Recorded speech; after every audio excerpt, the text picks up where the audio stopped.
ایک خوبصورت گاؤں میں جو سرسبز پہاڑیوں اور وسیع جنگلات کے درمیان بسا ہوا تھا، ایک ہنرمند فنکار لیو رہتا تھا۔ لیو کی تصویریں دور دور تک مشہور تھیں، جو زندگی کی روح کو بہت ہی خوبصورتی سے ظاہر کرتی تھیں۔ اس کے فن پارے امیر ترین دیہاتیوں کے گھر کی زینت بنتے تھے اور دور دراز کے نواب بھی ان کی تعریف کرتے تھے۔ تاہم اپنی شہرت کے باوجود لیو عاجز، مہربان اور اپنے کام کے ساتھ ہمیشہ مخلص رہا۔ دیہاتی اکثر اسے دیکھنے آتے، نہ صرف اسے تصویریں بنوانے کے لیے بلکہ اس کی محنت اور لگن سے متاثر ہو کر۔ لیو کے اسٹوڈیو میں آنے والوں میں ایک نوجوان ایتھن بھی تھا۔ ایتھن ایک ابھرتا ہوا فنکار تھا جس کے خواب تھے کہ ایک دن وہ اپنے استاد سے آگے بڑھ جائے گا۔ وہ لیو کی بہت ہی تعریف کرتا تھا اور اکثر دوسرے طلباء کے جانے کے بعد بھی اسٹوڈیو میں دیر تک بیٹھا رہتا تھا، اس امید میں کہ وہ ماسٹر کے نازک برش، اسٹروکس اور تفصیل کے لیے گہری نظر سے کچھ اور سیکھے۔ لیو نے ایتھن کی محنت اور صلاحیت کو نوٹ کیا۔ اس نے نوجوان فنکار میں اپنی کچھ جھلک دیکھی اور فیصلہ کیا کہ وہ اسے اپنے زیر تربیت لے لے۔ اس نے ایتھن کو پینٹنگ کے باریک نکات، روشنی اور سائے کا کھیل اور رنگ اور کمپوزیشن کا نازک توازن سکھانے کے لیے اضافی گھنٹے لگائے۔ ایتھن نے یہ علم بڑی چاہت سے حاصل کیا اور اس کی مہارت تیزی سے بڑھنے لگی۔ جیسے جیسے ایتھن کی صلاحیت بڑھتی گئی، ویسے ویسے اس کی پہچان کی خواہش بھی بڑھنے لگی۔ دیہاتیوں نے اس کے کام کو نوٹ کرنا شروع کیا، اس کے منفرد انداز اور بڑھتی ہوئی مہارت کی تعریف کی۔ کچھ وقت کے لیے ایتھن نے اس تعریف کا لطف اٹھایا، لیو کے دیے گئے موقع کے لیے شکر گزار تھا۔ تاہم جیسے جیسے اس کی مقبولیت بڑھتی گئی، حسد کا بیج اس کے دل میں جڑ پکڑنے لگا۔ ایتھن اپنے استاد کے سائے میں رہنے کو برداشت نہیں کر سکتا تھا۔ اسے لیو کی تعریف اور اس کی تصاویر میں دنیا کو بغیر کسی مشکل کے قید کرنے کی صلاحیت پر حسد ہونے لگا۔ جتنا وہ اس بارے میں سوچتا، اتنا ہی وہ یقین کرنے لگا کہ وہ زیادہ باصلاحیت ہے اور لیو کی حاصل کردہ تعریف کا مستحق ہے۔ یہ حسد اسے کھانے لگا اور اس کی تعریف کو نفرت میں بدلنے لگا۔ ایک منحوس دن، حسد کے زیر اثر ایتھن نے سخت قدم اٹھانے کا فیصلہ کیا۔ اس نے لیو کے بارے میں بدنام کرنے والی افواہیں پھیلانا شروع کر دی۔ دیہاتیوں کو سرگوشی میں بتایا کہ لیو کے شاہکار اس کے اپنے نہیں ہیں بلکہ دوسرے فنکاروں کے خیالات چوری کیے گئے ہیں۔ اس نے دعویٰ کیا کہ لیو کی کامیابی دھوکہ دہی پر مبنی ہے اور وہ محض ایک مکار ہے۔ دیہاتی، جنہوں نے ہمیشہ لیو کی بہت ہی عزت کی تھی، ان افواہوں سے الجھن اور پریشان ہو گئے۔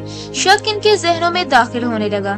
کیا یہ سچ ہو سکتا ہے کہ وہ فنکار جس کی وہ تعظیم کرتے تھے دھوکے باز تھا؟ لیو کی سالوں کی محنت سے بنائی گئی ساکھ اب گرنے لگی۔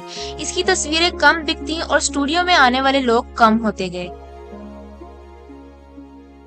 اپنی ساکھ پر ضرب کے باوجود لیو نے اسی جوش اور محنت سے پینٹنگ کرنا جاری رکھا۔ وہ جانتا تھا کہ سچائی بالآخر غالب آئے گی، لیکن جس شخص کو اس نے تربیت دی اور جس کی اس نے گہرائی سے پرواہ کی، اس کے دھوکہ دہی نے اسے دکھ پہنچایا۔ لیو کا ایک بار خوشحال اسٹوڈیو اب خالی اور سرد محسوس ہوتا تھا، لیکن اس نے مایوسی کو اپنے اوپر حاوی نہیں ہونے دیا۔ دوسری طرف ایتھن اپنی نئی کامیابی کا مزہ لینے لگا۔ لیو کی ساکھ کے خراب ہونے کے ساتھ وہ گاؤں کا سب سے زیادہ مطلوب فنکار بن گیا۔ کمیشنز کی بھرمار ہو گئی اور اس کا نام تعریف اور عزت کے ساتھ لیا جانے لگا۔ تاہم اپنی بظاہر فتح کے باوجود ایتھن کو اپنی کامیابیوں میں بہت کم خوشی ملی۔ اس نے جو تعریف چاہی تھی وہ خالی محسوس ہوئی، اس دھوکہ اور کڑواہٹ سے داغدار جو اسے وہاں لے آئی تھی۔ مہینے گزر گئے اور ایک اعلان نے پورے بادشاہت کو ہلا دیا۔ دارالحکومت میں ایک عظیم الشان آرٹ نمائش ہونے والی تھی، ایک معزز تقریب جہاں بہترین فنکار اپنے کام کی نمائش کریں گے۔ یہ ایتھن کے لیے ایک سنہری موقع تھا کہ وہ اپنے ہنر کو وسیع تر سامعین کے سامنے پیش کرے، اور اس نے جوش و خروش سے اپنی بہترین تصاویر تیار کرنا شروع کی۔ نمائش کا دن آیا اور دارالحکومت جوش و خروش سے بھرا ہوا تھا۔ بادشاہت کے کونے کونے سے فنکار اور تعریف کرنے والے جمع ہوئے تاکہ تخلیقی صلاحیت اور مہارت کی نمائش دیکھ سکیں۔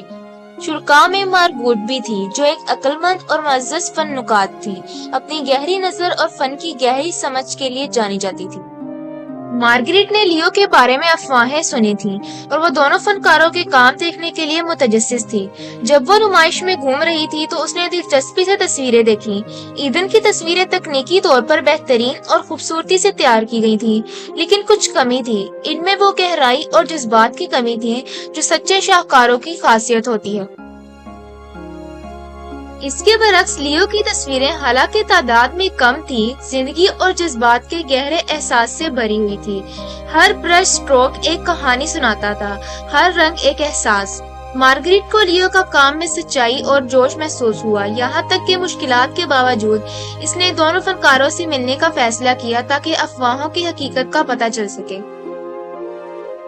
مارگریٹ نے پہلے ایدن سے ملاقات کی۔ اس نے اس کی تکنیکی مہارت کی تعریف کی، لیکن ساتھ ہی اس کے کام میں حقیقی جذبات کی عدم موجودگی کا بھی ذکر کیا۔ ایدن اگرچہ تعریف سے خوش تھا، لیکن اس کے الفاظ پر ایک ملال کی کیفیت چھا گئی۔ اس کے بعد مارگریٹ نے لیو سے ملاقات کی، اس کی محنت اور لگن کی تعریف کی۔ اس نے اسے ترغیب دی کہ وہ مشکلات کے باوجود اسی جوش اور سچائی کے ساتھ پینٹنگ کرتا رہے۔ ایدن نے دور سے یہ منظر دیکھا اور اس کے اندر ایک بڑھتی ہوئی بے چینی محسوس ہوئی۔ مارگریٹ کے الفاظ اس کے ذہن میں گونج رہے تھے۔ اس نے اپنی کامیابی کے باوجود خالی پن کو اجاگر کیا۔ اس رات ایدن نیند سے محروم دارالحکومت کی گلیوں میں گھومتا رہا، اپنے اقدامات اور منتخب راستے پر غور کرتا رہا۔ اس نے محسوس کیا کہ اس کے حسد نے نہ صرف لیو کو نقصان پہنچایا بلکہ اس کے اپنے فن کو بھی خراب کیا۔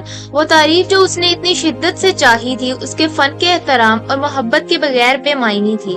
ایدن جانتا تھا کہ اسے اصلاحات کرنی ہوگی، نہ صرف لیو کی خاطر۔ اگلی صبح ایدن بھاری دل کے ساتھ لیو کے پاس آیا۔ اس نے اپنے اقدامات کا اعتراف کیا، افواہوں کا اقرار کیا جو اس نے پھیلائی اور حسد کا جو اسے جلاتا رہا۔ اس نے معافی کی درخواست کی، اپنی گہری پچھتاؤ اور دکھ کا اظہار کیا۔ لیو حالانکہ دھوکہ دہی سے دکھی تھا، اس نے ایدن کی آنکھوں میں خلوص کو دیکھا۔ اس نے اسے معاف کر دیا، اسے یاد دلاتے ہوئے کہ تبدیل ہونے اور بڑھنے میں کبھی دیر نہیں ہوتی۔ ایک نئے مقصد کے ساتھ ایدن نے حسد کو چھوڑنے اور اپنے فنکارانہ سفر پر توجہ مرکوز کرنے کا عہد کیا۔ اس نے لیو سے سیکھنا جاری رکھا، اس بار حقیقی احترام اور شکر گزاری کے ساتھ۔ دیہاتیوں نے ایدن میں تبدیلی دیکھی اور اس کے ساتھ ہی اسے معاف کرنا شروع کیا اور اس کی ساکھ آہستہ آہستہ بحال ہونے لگی۔ لیو اور ایدن کی کہانی گاؤں کے لیے ایک طاقتور سبق بن گئی۔ اس نے سب کو حسد کی تباہ کن طاقت اور عاجزی اور ایمانداری کی اہمیت یاد دلائی۔ لیو اور ایدن نے مل کر فنکاروں کی نئی نسل کو محبت اور جوش کے ساتھ تخلیق کرنے کی ترغیب دی، حسد کے سائے سے آزاد ہو کر۔ سالوں بعد ایدن اپنے حق میں ایک مشہور فنکار بن گیا۔ نہ صرف اپنی مہارت کے لیے بلکہ اپنی حکمت اور عاجزی کے لیے بھی جانا جاتا تھا۔ وہ اکثر اپنے سفر کے بارے میں بات کرتا، اپنے تجربات شیئر کرتا تاکہ دوسروں کو حسد کی گڑھوں سے بچنے میں مدد ملے۔ اور اس سب کے دوران لیو اس کا ثابت قدم دوست اور استاد رہا، اس فنکار اور انسان پر فخر کرتا جو ایدن بن گیا تھا۔